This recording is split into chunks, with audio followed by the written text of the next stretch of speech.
She's a deadliest sniper in military history. This was it. When World War II broke out in 1939, the Soviet Union decided to invade Finland while everyone else was preoccupied with the war in Europe. But a sniper named Simo Häyhä Why the Soviet? came to Finland's defense. Häyhä allegedly eliminated a staggering 505 enemy soldiers, which, if accurate, would make him the single deadliest sniper in history. Today we're looking all by sniper. the man Simo Häyhä and his unbelievable marksmanship. In 1 year or something. But before we get started, be sure to subscribe to the Weird History channel. Simo would have wanted it that way.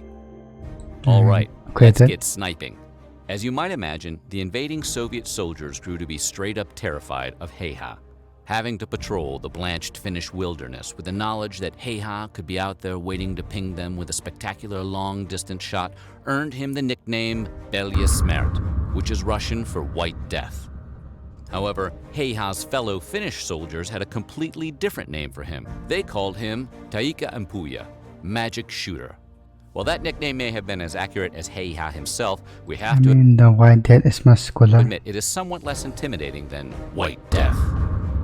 Simo's exact sniper count varies depending on the source. Some suggest he downed as many as 542 Soviet soldiers in 3 months with his rifle, but no one claims he eliminated any less than 505.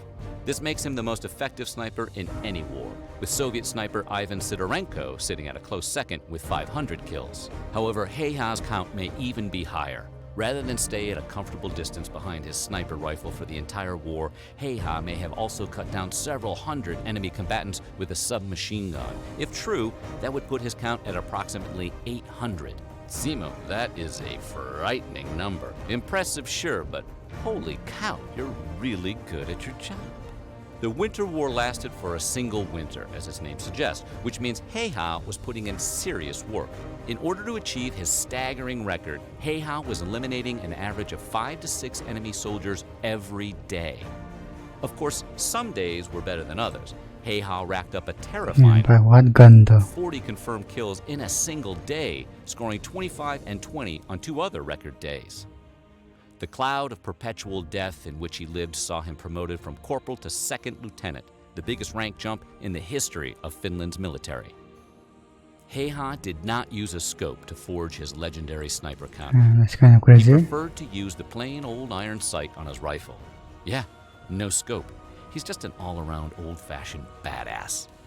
Beyond being hardcore, there was a strategic reason for this, beyond just showing off. Häyhä recognized that scopes made his enemies an easy target. In addition to making the target slightly bigger, scopes would glint in the sunlight, allowing Häyhä to spot enemy snipers before they spotted him. At the time, every Finnish citizen was required to do 1 year of military service, and Häyhä had done his 14 years earlier, back in 1925. That was the extent of his military experience.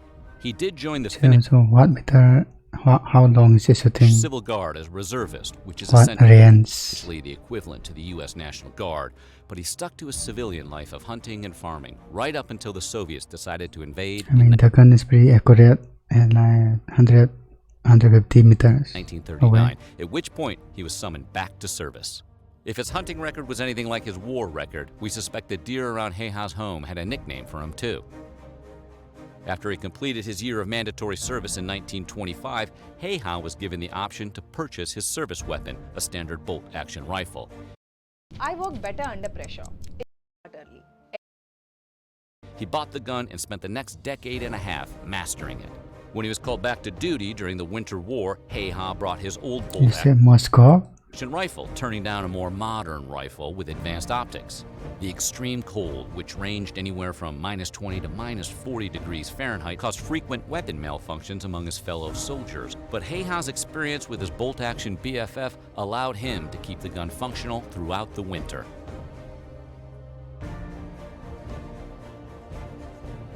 While only having minimal military experience, Häyhä wasn't possessed by the Lord of Incredible Aim. He developed his skill from being a competitive sharpshooter, having grown up a few miles away from the Civil Guard shooting range, which held annual contests. Häyhä regularly participated in these competitions, packing his house full of trophies. Among his accomplishments was the ability to hit a target with his rifle 16 times in a minute at a range of 500 feet, a talent best described as supernatural. 500 feet. How much is that in meters? Häyhä was deployed to the Kola battlefield, where he and 31 other soldiers were tasked with holding off an invading force of 4,000 Soviet troops. Despite having fewer men on the roster than a college football team, Häyhä's group managed to hold their ground for the entire winter. That's some good goal line defense right there.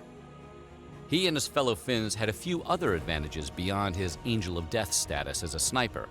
For instance, the Soviet troops all wore bright green uniforms, which made them stand out like decorated Christmas trees against the snowy white In the snow, like what? landscape. What also didn't Who help designed the this? Soviets was they lacked officers with any leadership skills, mainly because Stalin had them all executed when he purged the USSR of any potential political opponents. And even though the Soviet invasion of Finland was technically successful, they only managed to capture a relatively small amount of border territory, leaving the rest of the country intact. All told, the Soviets suffered nearly 400,000 casualties during the Winter War, compared to the 66,000 suffered by Finland.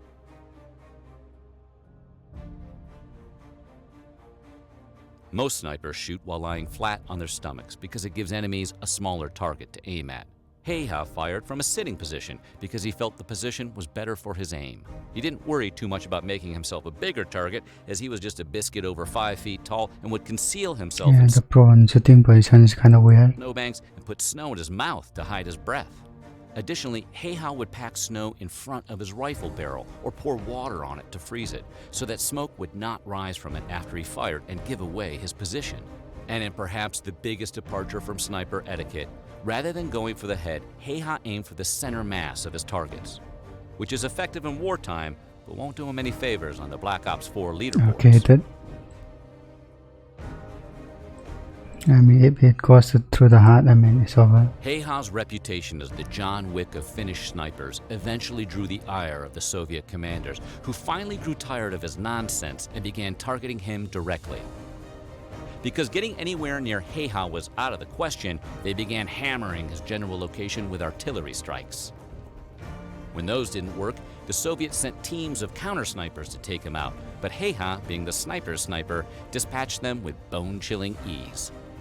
Finally, one Soviet sniper got lucky and blasted Häyhä in the jaw with an exploding round. Got lucky, I mean. Despite being described by one friend as having half of his head missing, Häyhä refused to die, and after days of reconstructive surgery, he finally regained consciousness, the day after the Winter War had ended. Despite getting a portion of his face blown entirely off his dome in a time when medicine was still largely experimental, Häyhä survived World War II and went back to hunting and farming. The Finnish government actually gave him a farm in 1961, presumably both to reward him for his service, and they probably wanted to stay on his good side. Häyhä took up dog breeding and continued hunting, winning the Ruokalahti Hunting Society's Game Cup 5 years in a row. In 1970, he moved into a small apartment where he lived out the rest of his days before passing away at age 96 in 2002. That's right, the Lived to be 96. deadliest Damn, sniper of guys. World War II lived long enough to have witnessed the rise of popularity of NSYNC. Simo Häyhä left his quiet Yeah, that farm life in Backstreet the winter Boys. of 1939 to become the most effective sniper in history, racking up over 500 confirmed kills without even using a scope before returning home to live out the rest of the 20th century in peace. What do you think of the White Death? That's pretty good, I guess.